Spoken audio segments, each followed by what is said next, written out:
Tracy Carson is with Mason Public Schools, and on the heels of, you know what's going on in Little Miami, Lakota announces they're not going to put the levy back on the ballot in May. You know what's going on there? Parents having to bus their kids to Lakota District. Lebanon School's up next. They're going to look for a levy in May. And Mason, voters there just defeated an initiative in the November election, and now Mason's cut almost $6 million from the budget. Tracy Carson is with the school district and joins us to talk about it on the big one. Hey, Tracy, how are you? I'm good. Thanks for having me today. Yeah, you're more than welcome. Let me just say that there's not one kid in the Mason Public School District not a fan of Tracy Carson, because you're the one who leaves the give us a little bit of the school's closed message. Well, the good news is school is on for tomorrow, but what is it? They do like to hear me give them a wake-up call. You know, you have a Facebook fan page from kids in Mason schools that I Love Tracy Carson is the Facebook page, because you call to close schools. Now, Trace, you make that call, at 6 o'clock in the morning, don't you? Usually I try to make it at 5, because our high school kids and middle school kids, they're getting on the bus about 6:30, 6:45. So we try to wake nice and up early. Hey, Trace, just on a personal note, how tough is it to have a boy's name? I was thinking about that. All growing up, I only had one other Tracy, and it was a boy. And then I met lots of women Tracys after. What? So I think it's good that we share the name. I think, Tracy, you have a female name. I think it's very a masculine name. Very popular for boys in California. I'll just say that this Tracy will appreciate that it's a strong name. Gotcha. So you're named after two great athletes, Carson Palmer and Tracy Jones. There you go. A little older than probably that's what my parents had in mind, but I'll take it. All right, on the serious issue of the school levy, went down. I don't think that's a surprise to anyone. And you'll talk to a lot of people saying, Mason School District probably need to tighten the belt a little bit. You're talking how many layoffs and how much money have you cut so far? Well, over the last 5 years, we had really been trying to do that. So from 2005 till now, we'd made $9 million in reductions. But, of course, we knew that when we heard voters loud and clear and knew that we needed to go back to the drawing board and look further for cuts. And so yesterday we announced almost $6 million more in reductions and cost efficiencies, of course, 53 staff positions that we will reduce for the 2011-12 school year. Trace, can you make any more cuts? I'm not going to say that we can't, because I think what we've been charged with is to say that everything's on the table. And so we're going to continue to kind of turn over every rock. We're going to look under the microscope at everything. But we know that our community also has high expectations and high standards for the education that we provide our kids. That's why a lot of Mason families move to Mason, and they don't want to see their school district dismantled and become not the place that they're here for. So we're trying to be very diligent and judicious as we make really tough decisions. Here's the problem, Tracy. And to be fair, I'm going to use the same model as I did with the Lakota argument as I will with Mason, and Lebanon's coming up in May, and et cetera, and so on down the line. Is you look at Little Miami schools, and Little Miami's defeat. How many was it? 7, 8 levy attempts, and it's just not going to happen in Little Miami. And they're talking about dividing it up, and Little Miami would cease to exist, and they have shrink wrap around the books in the library, and they're laying off French teachers, all this stuff. But they still continue to be rated excellent by the state of Ohio, one of the best school districts in the state, despite a cut in all this spending. So I think the argument is, when you step back and look at it rationally, is that if you're making these kind of cuts and the schools are still good, maybe it's not how much we spend, but other factors that don't have anything to do with money. How do you analyze that? Well, we'd be the first people to say that, the quality of education is not directly related to the amount that is spent on education. But I also would say that we in Mason are not sure that the bar is high enough in Ohio. So when we're all able to be excellent or excellent with distinction and we win all these accolades, when you look at the future that our kids are going to need to be able to compete in on a world stage, it may be that our bar isn't high enough, and in Mason, that's been our challenge.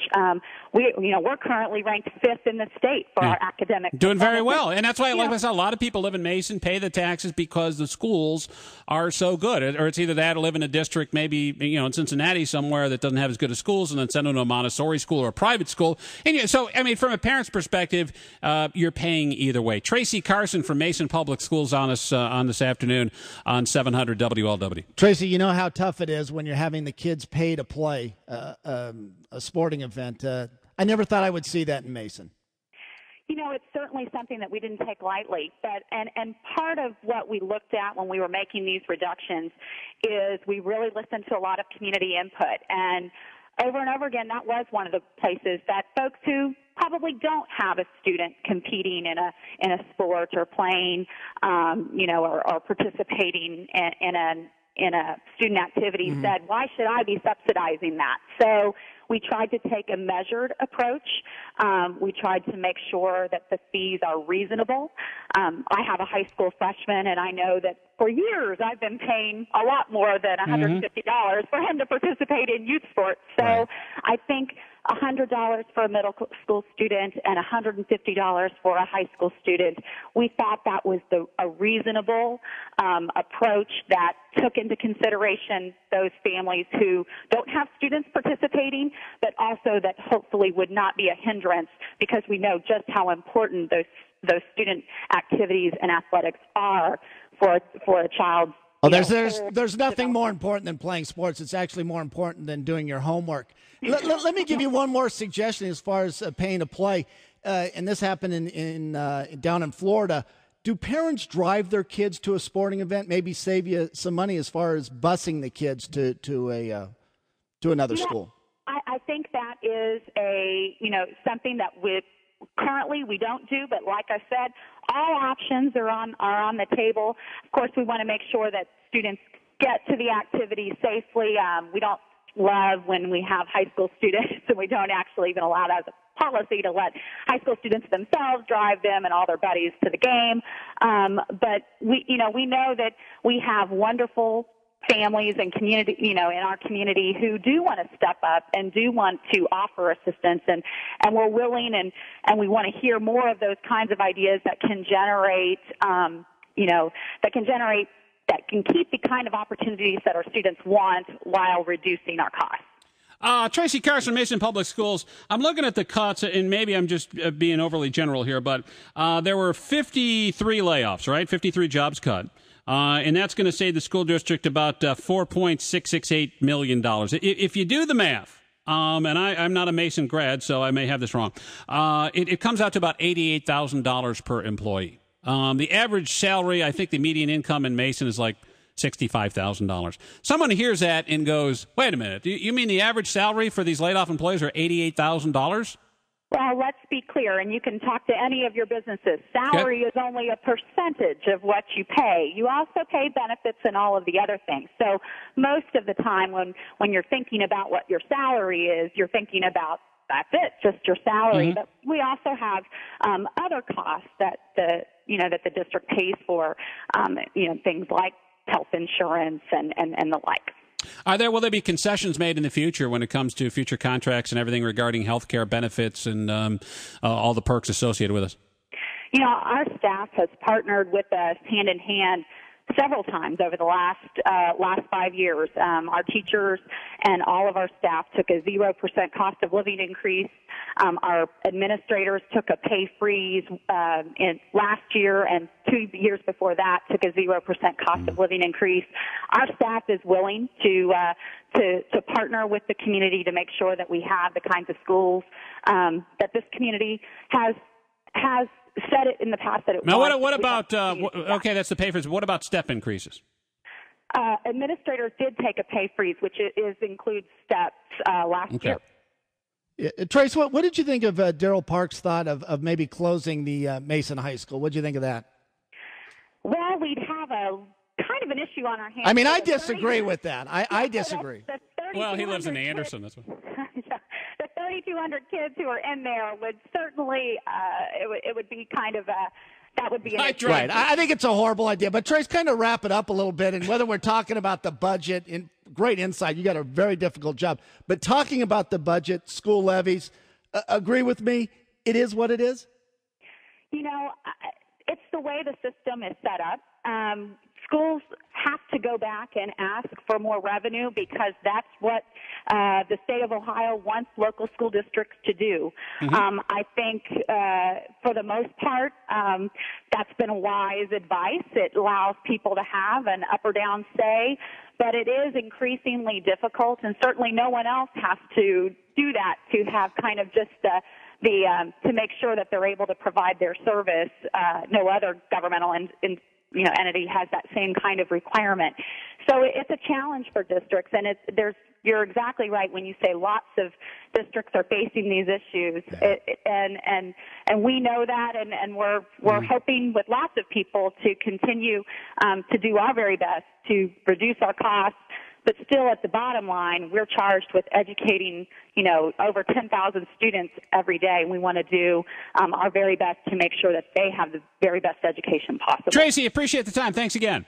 Thanks so much. You got it. We'll get to traffic and weather, then your thoughts on that. 700 WOW's Chuck Ingram with the latest. Quite a few heavy spots now on northbound 75. Slow go Hopple to 74, Mitchell to Paddock, and Glendale Milford to 275. Add 15 minutes to your commute into Butler County. On southbound 75, traffic's running heavy out of the Laughlin split and from about Western Avenue through the cut of the hill. Northbound 71 slows from before the lateral until you get past Pfeiffer, and southbound 71 now beginning to bog down at the Pfeiffer merge and is getting heavier approaching the bridges downtown. You've got a wreck on Queen City at Quebec. Chuck Ingram with traffic, 700 WLW. And now your forecast from Fox 19. Occasional flurries, 20 the low tonight. Tomorrow, cloudy skies and some flurries early on. Then in the evening, after we get to a high about 33, wet snow moves into the picture. We're looking at an inch to maybe even 3 on the ground in some places by Friday morning. We'll see. 28 right now with Sloan and Tracy. We'll get your thoughts on what Tracy Carson had to say about Mason schools. And let's face it, what happens in Mason, it's like Lakota, it's Little Miami, it's Lebanon, it's probably your school district. We'll talk about it next. 700 WLW. Sloan and Tracy on 700 WLW. If you're on my Facebook feed, I just sent out the mugshot of the Ryan Widmer stripper. I don't think she's that bad. Jennifer Crew. So if you want to say if you're subscribed, if you haven't subscribed, you want to do that and maybe a Facebook friend, or you can go check it, and I just fed the picture to you. Not that bad from the front, but the profile, she looks like El Marinero from Happy Days. I don't want an Oshnager. Holy cow. Hey, you moved to Mason because of the schools, right? Yeah, absolutely. I mean, they've got great schools. Great schools, like a Huge college district. campus out there, for God's sake.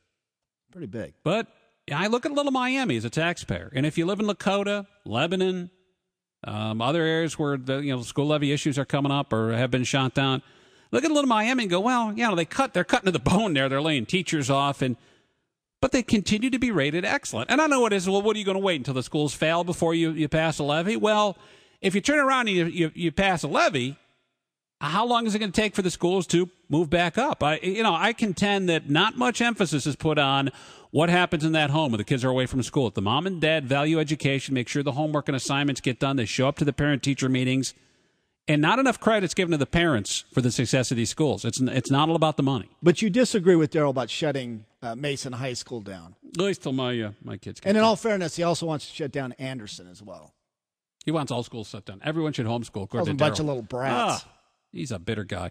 George in Monroe, hi. Yeah, I'm in a cell phone, but I'm driving through Monroe. I have a little bit of an issue with the lady who called in. And first of all, if I'm not mistaken, I live in Lebanon. I think we just passed the levy last November, so I guess they need more. They're looking at one in May, according to the very latest here. Well, yeah, we just passed one, so I guess they need more. My problem is this. When you asked her the question about pay cuts, and, well, you're right, 88,000. Well, that's not the whole thing. Well, if the average income over there is about $60,000, I guess we're paying $28,000 in benefits. Which right, exactly. Which is half of what these people are making over there. Yeah, which is my point. Is that maybe the benefits are out of whack. I asked her about the step raise because it's all. I looked at the Lakota contract. I really can't find the Mason contract, but I'm guessing it's the same thing. There's all of these add-ons and stuff. It's like, hold on a second here. You plead poverty, but when you really look at it, public servants, which what these are, I don't think you should be getting a much better deal than the taxpayers are. Well, like I said, they're not. When you ask them about, we froze our pay. Okay, your pay's so far out of line, it's not funny with the people you're serving. And why don't you take a pay cut? And they never, ever take a pay cut. Well, then they turn around and they'll say, well, it's the contract. We got the and there's the problem is you're not fluid enough to respond to the economy. And let's face it, Trace, you're a money guy. How quickly does the economy change? It changes quarter to quarter. But well, what I'm that's saying surprising is, that someone makes over $80,000. I'm saying it changes quarter to quarter, but I'm saying on a daily basis, you see fluctuations, and when you're talking about not responding to those fluctuations because of a contract that's not going to be renewed for another 2 or 3 years, that you're not very fluid in that. Do you know what I'm saying? Yeah, I just think they're doing the best they can, Sly. I mean, there isn't much more to cut. I mean, they really are doing it. Come on now. They cut $12.2 million, Lakota School District.